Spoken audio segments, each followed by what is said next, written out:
ఫైనల్గా పుష్ప 2 థియేటర్లో సందడి చేస్తుంది.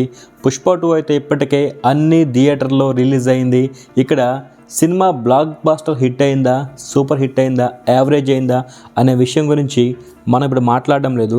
ఎందుకంటే ఈ పబ్లిక్ టాక్ అనేది, పబ్లిక్ రివ్యూ అనేది ఒక్కొక్కరికి ఒక్కొక్క విధంగా ఉంటుంది. ఎవరి వ్యక్తిగతంగా వారికి పబ్లిక్ టాక్ అనేది ఉంటుంది కాబట్టి మనం దాని గురించి కాకుండా ఇక్కడ పూర్తిగా కథ గురించి మనం మాట్లాడుకుందాం.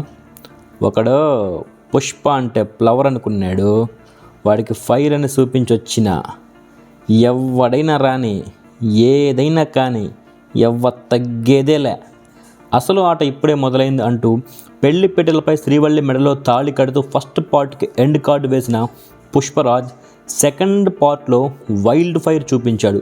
ఏ రేంజ్లో ఉందంటే ఎవడరా బాస్, ఎవడికరా బాస్, ఈ ఒక్క డైలాగ్తో పుష్పలో వాడి వేడిగా దీనెవ్వ తగ్గేదేలే అని ఎంట్రీ సీన్తోనే 5 స్టార్ చేశాడు.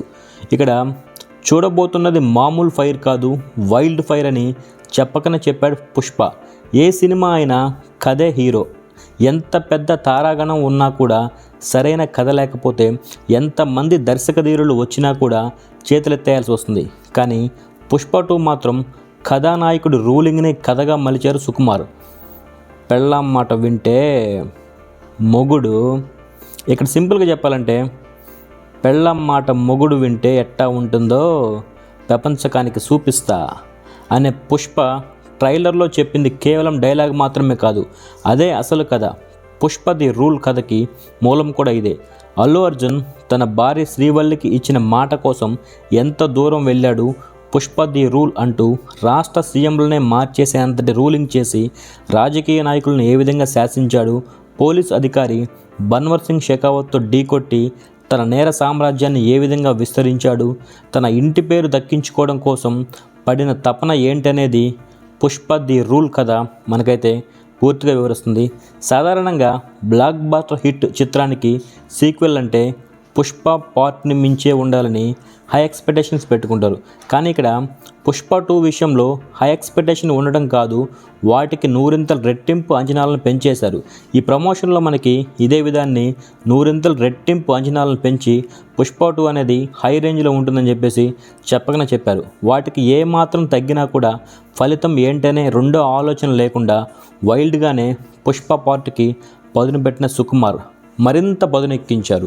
ఇలా తప్పితే దీనవ్వ ఇంచుమించు ఫైర్ తగ్గించేదే లేదు. Pushpa the rise first part చూసినప్పుడు ఇదేం అద్భుతమైన కథ కాదు, ఎర్రచందన స్మగ్లింగ్ చేసే ఓ దొంగ కథ, ఇందులో పెద్ద గొప్ప ఏముంది అనే విమర్శలు వినిపించాయి. నిజానికి ఆ విమర్శల్లో నిజం లేకపోలేదు. పుష్ప గొప్ప కథేం కాదు, తెలిసిన కథే కదా, చాలా సినిమాల్లో చూసిన కథే కదా. అలాంటి కథకి సీక్వెల్ అంటే అసలు కథ Pushpa the rule second part కోసం దాచిపెట్టాడనే అంతా అనుకున్నారు.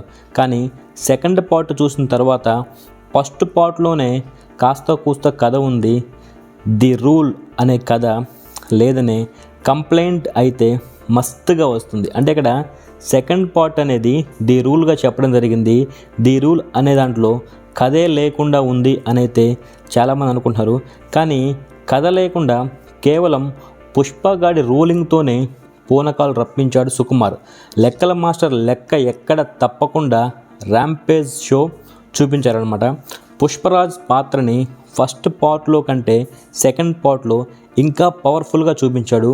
కథ కోసం వెయిట్ చేయాల్సిన పని లేకుండా మూవీ సీక్వెల్లో ఒకదాని తర్వాత మరొకటి హై వోల్టేజ్ సీన్లతో నింపేశారు. ఒక్కసారి వెనక్కి వెళ్ళి అసలు కథ ఏమవుతుంది అన్న ఆలోచన లేకుండా పుష్పలో వైల్డ్ ఫైర్ని ఓన్ చేసుకునేలా సినిమా తీశాడు సుకుమార్.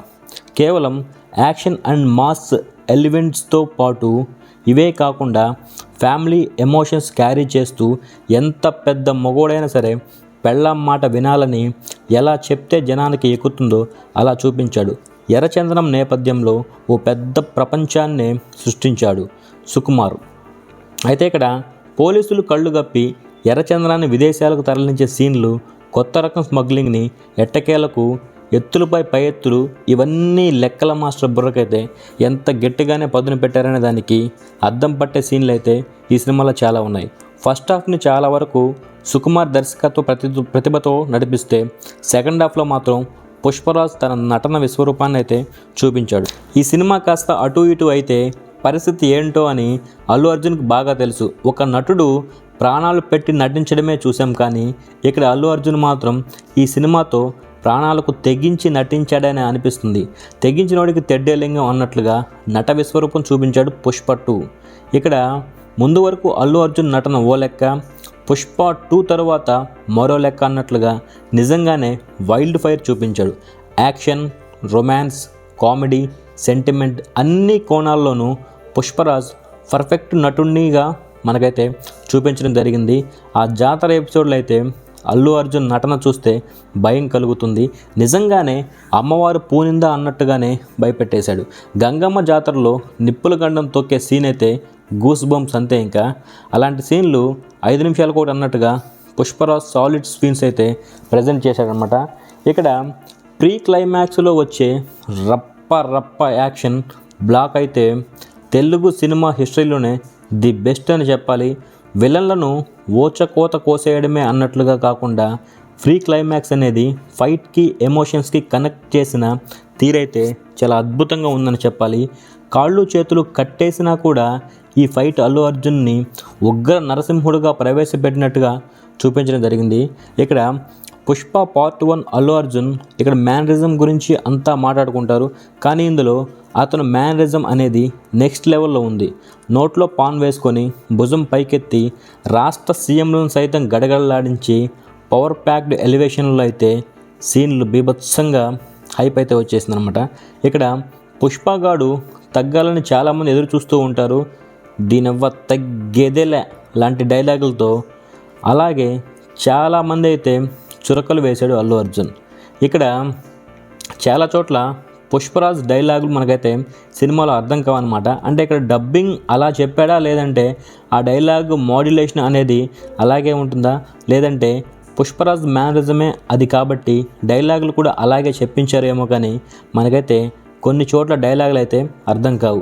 మనకైతే మనం థియేటర్లో మూవీ చూస్తున్నప్పుడు అంటే డైలాగ్ ఏదైనా చెప్పినప్పుడు ఏంటి ఏమన్నాడు ఇప్పుడు అని మనం పక్కన వాళ్ళని అడిగే అవకాశం కూడా ఖచ్చితంగా ఉంటుంది. ఈ విషయంలో మరింత జాగ్రత్త పడి ఉంటే బాగుండేది. అంటే అక్కడ డైలాగ్స్ ఏవైతే చెప్తున్నాడో అవే డైలాగ్స్ మనకి అర్థమయ్యే విధంగా ఉంటే కొంచెం బాగుండేది. పుష్ప పార్ట్ 1లో రష్మిక క్యారెక్టరైజేషన్ చూస్తే మనకి మరీ ఇంత చిల్లర చీప్ క్యారెక్టర్ అనిపిస్తుంది. అంటే అక్కడ 1000 రూపాయలు ఇస్తే ఎగబడి చూడటానికి, లేదా 5000 ఇస్తే ముద్దివ్వడాన్ని బట్టి చూస్తే శ్రీవల్లి పాత్రను ఎంత గొప్పగా తీర్చిదిద్దాడో అర్థం చేసుకోవచ్చు సుకుమార్. ముద్దాడటానికి సిద్ధమయ్యి పుష్పరాజ్ ఎక్కడెక్కడో చేతులు పెట్టే సీన్లు కథానాయకి క్యారెక్టర్ని ఇంత దిగజార్చేశారేంటి అని అనిపిస్తుంది ఫస్ట్ పార్ట్లో. అందుకే శ్రీవల్లి గుబాయింపు పుష్ప ఫస్ట్ పార్ట్లో కనిపించదు. ఇక పార్ట్ 2లో కూడా ఫీలింగ్స్ వస్తున్నాయి చెప్పి మొగుడిది వద్దంటున్నా కూడా మేడపైకి లాక్కెళ్ళి వెళ్ళిపోయి వంటగదిలోనే పని కానిచ్చే మోటు పెళ్ళంగా శ్రీవల్లిని చాలా వైల్డ్ వైఫ్గా చూపించారు సుకుమార్. సెకండ్ హాఫ్లో జాతర ఎపిసోడ్లో ఇదిరా పెళ్ళం అంటే అన్నట్టుగా చూపించాడు. తన భర్తకి కులం లేదు, గోత్రం లేదు అని అవమానిస్తుంటే నీ కొడుకుని అంటే తల్లిగా నువ్వు ఊరుకుంటావేమో, కానీ ఆడి పెళ్ళంగా నేనైతే ఊరుకోను అని చెప్పే డైలాగ్స్ అయితే విజిల్సే పడ్డాయని చెప్పొచ్చు. పుష్ప అంటే పేరు కాదు, అది బ్రాండ్ అంటూ చెప్పే డైలాగ్ కూడా బాగా పేలింది. సీఎంని కలవడానికి వెళ్తున్నప్పుడు పుష్పరాజ్ని వచ్చేటప్పుడు అతనితో ఒక ఫోటో దిగయ్యా, ఇరిగింటి పొరిగింటి వాళ్ళకి చూపించి నా మొగుడు సీఎంతో ఫోటో దిగాడు అని గొప్పగా చెప్పుకుంటా అని ముచ్చట పడుతుంది శ్రీవల్లి. పుష్ప తన భార్య కోరిక తీర్చడానికి సీఎంతో ఫోటో అడుగుతాడు, కానీ సీఎం అక్కడ ఎవరిని ఎక్కడ పెట్టాలో అక్కడే పెట్టాలని పుష్పని అవమానిస్తాడు. సీఎం దానికి పుష్పరాజ్ ఇగో హట్ అవుతుంది. ఇలాగే సీఎం ఫోటో దిగలేదని కాదు, తన భార్య కోరిక తీర్చలేకపోయానని చెప్పేసి ఇక్కడ పుష్పరాజ్ అయితే చాలా ఎక్కువ హట్ అవుతాడు. ఆ దెబ్బతో రాష్ట్ర సీఎంనే మార్చేస్తాడు పుష్పరాజ్. తన డబ్బు పరపతి ఉపయోగించి ఆ తర్వాత రావు రమేష్ని సీఎంగా చేసి నేరుగా ఇంటికి తీసుకొచ్చి శ్రీవల్లితో ఫోటో తీయించే సీన్ అయితే గూస్ బంప్స్ తెప్పిస్తాయి. బన్నీ రష్మికల మధ్య రొమాంటిక్ సీన్లలో అయితే వామ్మో అనే మనం అనుకోవచ్చు. అంటే నటించడం కాదు, అంతకు మించే చేశారని మనమైతే అనుకోవచ్చు. రష్మిక అయితే పుష్పరాజ్ గాడి పెళ్ళంగా జీవించేసింది, ఆ పాత్రలో ఒదిగిపోయింది. సామె ఫీలింగ్స్ వస్తున్నాయి సామె అంటూ చాలా పచ్చిగానే రొమాన్స్ చేసింది శ్రీవల్లి పాప. పాటల్లో అయితే గ్లామర్ డోస్తో మోతాదుకి మించే ఉంది. ఫీలింగ్స్ చూసేసరికి ఈ సాంగ్స్లో ఇద్దరు కుమ్మేశారు. ఇక్కడ ఫీలింగ్స్ అనే పాటకి చూసేకి అనే పాటకు కూడా 2 పాటలకు కూడా ఇద్దరు డ్యాన్స్ అయితే కుమ్మేశారు. పుష్ప 2లో ప్రతి సాంగు సిచ్యువేషన్ సాంగ్, ఆఖరికి కిస్క్ సాంగ్ కూడా ఈ సాంగ్స్కి థియేటర్లో గట్టిగా దెబ్బలే పడతాయి. కుర్చీలకైతే మామూలుగా పడలేదు. అదొకటే కాదు, ఫీలింగ్ సాంగ్కి అంతకు మించే దెబ్బలు పడ్డాయి. అలాగే ఆ సాంగ్కి ముందే వచ్చే సీన్లో ఫీలింగ్స్ వస్తున్నాయి అని అల్లు అర్జున్ మేడపైకి లాక్కెళ్ళి చూసిన ఫీలింగ్సే సుమి. అయితే ఇక్కడ రష్మిక అయితే గట్టిగానే ఫీల్ అయ్యి ఆ ఫీలింగ్స్ సాంగ్ చేయడం కాదు, ఫీలింగ్స్ ఉన్న సీన్లకే చేసింది. అవి థియేటర్లో చూస్తే ఫీలింగ్స్ అనే మనమైతే అనుకోవాల్సి వస్తుంది. అంటే ఇక్కడ రష్మిక మందన చేసిన యాక్టింగ్ అనేది, అక్కడ నటించిన విధానం అనేది చాలా రియాలిటీగా ఉంటుంది. ఫీలింగ్స్ వస్తున్నాయి అంటూ పుష్పరాజ్ని మేడ మీదకి లాక్కెళ్ళి అతనితో కలిసి నటించే సీన్లు అయితే కొంచెం కిక్కెక్కిస్తాయన్నమాట. అలాగే అల్లు అర్జున్ రోల్ని హైలైట్ చేయడం కోసం కాస్త కథను నెమ్మదిస్తున్నది. ప్రతిసారి భారీ ఎలివేషన్స్, హై వోల్టేజ్ సీన్లు పెట్టడంతోనే పుష్ప 2 నడిచిపోయిందనమాట. అలాగే కథని మలుపు తిప్పే సీన్లు కానీ, బలమైన ఘర్షణలు, బలమైన ప్రతినాయకుడు, ఆధిపత్య పోరు ఇలాంటివి ఏమీ మనకు సినిమాలో అయితే కనిపించవు. ఓన్లీ పుష్పరాజ్ వైల్డ్ ఫైర్ మాత్రమే మనకి కనిపిస్తూ ఉంటుంది.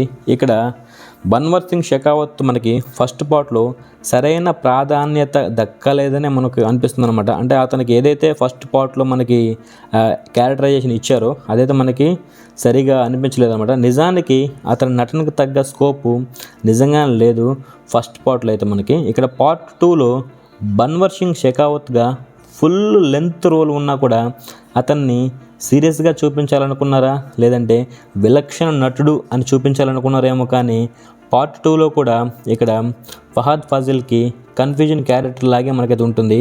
ఆ పాత్ర కూడా అర్ధాంతరంగా ముగించినట్టే మనకు అనిపిస్తుంది అనమాట.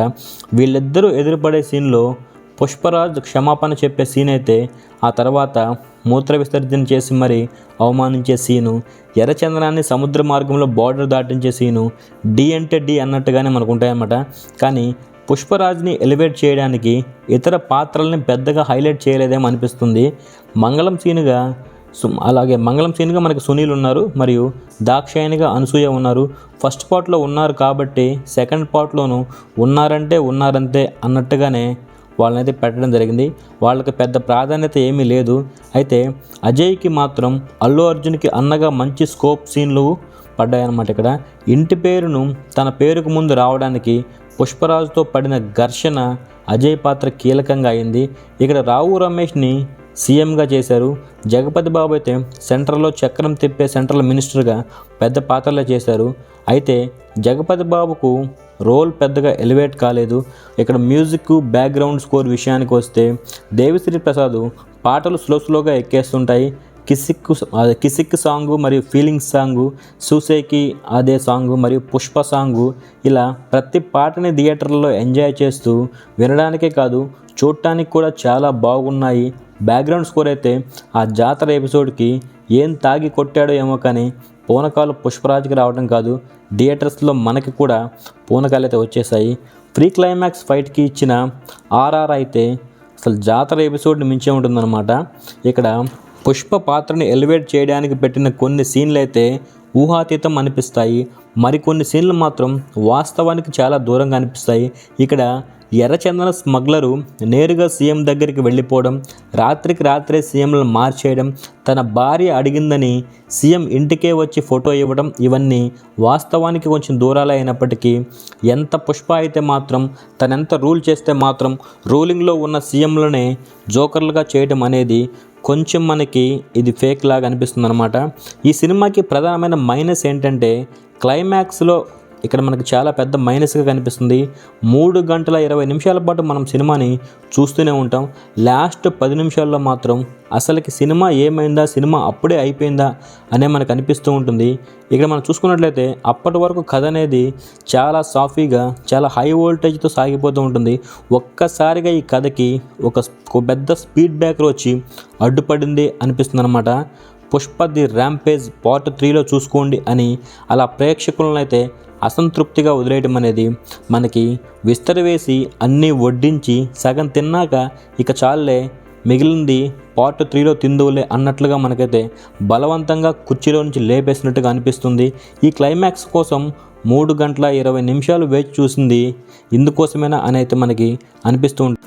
ఇక్కడ ఓవరాల్గా అల్లు అర్జున్ వైల్డ్ ఫైర్ చూపించాడని మనకైతే అనిపిస్తూ ఉంటుంది. తగ్గేదేలే, అస్సలు తగ్గేదేలే అన్న డైలాగ్కి తగ్గట్టుగానే అస్సలు తగ్గలేదు. రప్ప రప్ప ర్యాంపేజ్ జాతర చూపించాడు. బాలీవుడ్ని సైతం మెప్పించే యాక్షన్ ఎపిసోడ్లు చాలానే ఉన్నాయి. అలాగే వరల్డ్ వైల్డ్ ఫైర్ చూపించడమే ఖాయమై మరోసారి ప్రపంచవ్యాప్తంగా తెలుగు సినిమా గురించి గొప్పగా చెప్పుకుంటే పుష్పకి కాసుల పంట పండినట్టే. ఇదే విధంగా మనకైతే ఈ సినిమా అయితే నడిచిందనమాట. ఇక్కడ మనకి సింపుల్గా చూసుకుంటే ఇక్కడ లోతైన విశ్లేషణతో మనకి డైరెక్షన్ డిపార్ట్మెంట్కి 0.5కి 3.5 రేటింగ్ అయితే ఇవ్వడం జరుగుతుంది. అలాగే డైలాగ్స్ కూడా 5 పాయింట్లకి 3.5 రేటింగ్ అయితే ఇవ్వడం జరుగుతుంది. మరియు స్క్రీన్ ప్లే, మ్యూజిక్, విజువల్ అప్పీల్కి 0.5కి మనకైతే 0.5కి మనకి 3.5 అయితే మనకి ఇవ్వడం జరుగుతుంది. ఓవరాల్గా సినిమా అయితే పర్లేదు, బాగానే ఉంది అని అయితే చెప్పుకోవచ్చు. పర్లేదు, బాగానే ఉంది అని కాకుండా సినిమా అయితే మనకి హిట్ అనే చెప్పుకోవచ్చు. సినిమా అయితే చాలా బాగుంది. సినిమా చూసినంతసేపు కూడా ఎక్కడైతే మనకి బోర్ కొట్టదనమాట. చాలా సాఫీగా హై వోల్టేజ్తో సినిమా అయితే సాగిపోతూ ఉంటుంది. ఫస్ట్ హాఫ్లో మనకైతే కొంచెం కామెడీ అయితే ఎక్కువగా ఉంటుంది. చాలామంది అయితే నవ్వుకోవడానికి చాలా అవకాశాలు అయితే ఉన్నాయి. అలాగే ఫ్యామిలీకి సంబంధించి కూడా చాలా క్లైమాక్స్ సీన్లు కావచ్చు, మధ్యలో సీన్లు కావచ్చు, మంచి ఎంటర్టైన్మెంట్ ఉంటుంది. అలాగే ఎమోషన్స్ ఉంటాయి. ప్రతి ఒక్కటి కూడా మనకైతే ఈ సినిమాలో ఉంటుంది. సెకండ్ హాఫ్ అయితే మనకి కొంచెం గూస్ బంప్స్ లాగా అనిపిస్తాయి. అయితే పెట్టుకున్న ఎక్స్పెక్టేషన్స్ తగ్గట్టుగా మనకైతే కొంచెం తక్కువగా ఉంటుంది. అయితే ఇక్కడ మనకి లాస్ట్లో పుష్ప తన అన్న ఎవరైతే ఉంటాడో అజయ్, అతని కూతురికి వివాహం చేస్తూ ఉంటాడు. ఆ వివాహానికి పుష్పనైతే పిలుస్తాడనమాట. పుష్ప వివాహానికి వెళ్ళిన తర్వాత ఇక్కడ పుష్పకు సంబంధించినటువంటి ఈ విలన్స్ ఎవరైతే ఉంటారో అందరూ కూడా ఒక చోట చేరి పుష్ప వాళ్ళ ఫ్యామిలీని అయితే బాంబు పెట్టి పేల్చేయడం జరుగుతుంది. మనకి ఇక్కడితోటైతే మనకి సినిమాని ఎండ్ చేస్తారు. ఇక్కడ ఈ బాంబు పెట్టి పేల్చింది ఎవరు అనేది మనకి సస్పెన్స్గానే చూపిస్తారు. అలాగే ఇక్కడ మనకి పుష్ప ఫ్యామిలీకి ఏమైంది, ఆ పెళ్లిలో బాంబు పెట్టి పేల్చిన తర్వాత పెళ్ళిలో ఉన్న వాళ్ళందరూ చనిపోయారా, ఫ్యామిలీ మొత్తం చనిపోయిందా, ఎవరైనా బతికారా అనే విషయాలు అయితే మనకైతే ఈ పార్ట్ 2లో అర్థం కావన్నమాట. ఇక మనకి పార్ట్ 3లో మనకైతే కొన్ని విషయాలు తెలుస్తుంది. ఇప్పటికే మనకి ఇంతకుముందు ఒక ట్రైలర్ అయితే మనకి రిలీజ్ చేయడం జరిగింది. అక్కడ ఏం జరిగిందంటే పుష్ప ఉన్నాడా లేడా అని ప్రతి ఒక్కరైతే అనుకుంటూ ఉంటారు. ఇదే తరుణంలో టీవీలో ఒక న్యూస్ ఛానల్లో ఒక న్యూస్ అయితే వస్తుందన్నమాట. ఇక్కడ న్యూస్లో మనకి ఏం కనిపిస్తుందంటే అడవిలో ఉన్నటువంటి పులుల సంరక్షణ కోసం సీసీటీవీ కెమెరాలు ఏర్పాటు చేయడం జరిగింది. అయితే ఈ సీసీటీవీ కెమెరాల్లో అరుదైన దృశ్యం అయితే మాకు కనబడింది. జింక ఎప్పుడైతే ఒక అడుగు వెనక్కేస్తుందో దాని అర్థం పులి వచ్చిందని, పులి ఎప్పుడైతే ఒక అడుగు వెనక్కేసిందో దాని అర్థం పుష్ప రాజు వచ్చాడని చెప్పేసి మనకైతే ఆ డైలాగ్ అయితే ఉంటుందన్నమాట. ఇదే డైలాగ్ని మనకి ఈ పార్ట్ 2లో అయితే మనకు చూపించలేదు. ఈ సీన్ని మనకి పార్ట్ 3లో చూపించే అవకాశం అయితే ఉంటుంది. ఇక్కడ ఫ్యామిలీ మొత్తం చనిపోయింది అని అనుకునే తరుణంలో ఈ పుష్పరాజు అయితే మనకి బతికుండే అవకాశం ఉండి అతను అడవుల్లోకి అయితే వెళ్ళిపోయి అక్కడ సీక్రెట్గా తను చేసిన పనులు అయితే అంటే తన ఫ్యామిలీని చంపినందుకు పగ తీర్చుకునే కార్యక్రమాలు చేస్తూ ఉంటాడని అనుకోవచ్చు. అదే సమయంలో మనకైతే ఈ సీసీటీవీ కెమెరాలకు చిక్కి ఈ టీవీలో న్యూస్గా వేశారు అనే టీజర్ అయితే మనం ఇంతకుముందు చూసాం. కాబట్టి ఇదే మనకైతే పార్ట్ 3లో మనకైతే కంటిన్యూ అవుతుంది అనమాట. సో ఓవరాల్గా సినిమా అనేది మనకి ఈ విధంగా ఉంటుంది. మొత్తానికి సినిమా అయితే హిట్ అనే చెప్పుకోవచ్చు. సినిమా అయితే చాలా బాగుంది. ఇది నా అభిప్రాయం ప్రకారం. మీకు ఇంకా క్లియర్గా అయితే ఇంకొక వీడియోలో మీకు ఎక్స్ప్లెయిన్ చేస్తాను. సో ఇది ఫ్రెండ్స్ మన వీడియో. మీలో ఎవరికైనా ఈ వీడియో నచ్చి ఉంటే ప్లీజ్ మన వీడియోని లైక్ చేయండి, షేర్ చేయండి. అలాగే ఇలాంటి లేటెస్ట్ అప్డేట్స్ కోసం మన ఛానల్ని సబ్స్క్రైబ్ చేసుకోండి. వీడియో పెట్టగల మీకు నోటిఫికేషన్ రావాలంటే పక్కనే ఉన్న బెల్ ఐకాన్ అయితే యాక్టివేషన్ చేసుకోండి. So thank you for watching this video friends.